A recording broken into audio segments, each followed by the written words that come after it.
গতকাল আপনারা দেখেছেন এই দেশে খ্যাতনামা একজন পীর সাহেব সৈয়দ রেজাউল করিম হাফিজাহুল্লাহ, তার কাছে এতদিন যারা বলতো কোরআনের সাথে ধর্মের সম্পর্ক নেই, কোরআনের সাথে রাজনীতির সম্পর্ক নেই, শরিয়া আইন আমরা বিশ্বাস করি না, এই মানুষগুলো এখন সেখানে যে দোয়া নিতে গেছে, শুধু দোয়া নিয়ে চলে এসেছে। 10টা শর্ত দিয়েছিল যেগুলো এদেশের একামতে দিন ইসলামী আন্দোলনের লোকেরা দিয়ে থাকে, সেই 10টা শর্তই তিনি পূরণ করে লিখিত সই দিয়ে এসেছে। তার মানে এর দ্বারা গতকাল থেকে প্রমাণ হয়ে গেছে বাংলাদেশে ইসলাম ছাড়া জোর করে আপনি কিছু করতেও পারবেন না, টিকতেও পারবেন না।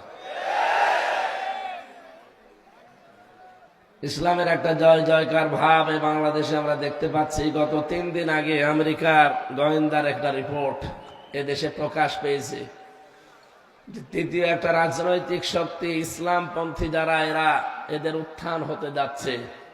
এই জন্য অনেক জালেম এবং মুনাফিকের মাথা খারাপ হয়ে গেছে। তারা টের পাচ্ছে যে আমাদের পায়ে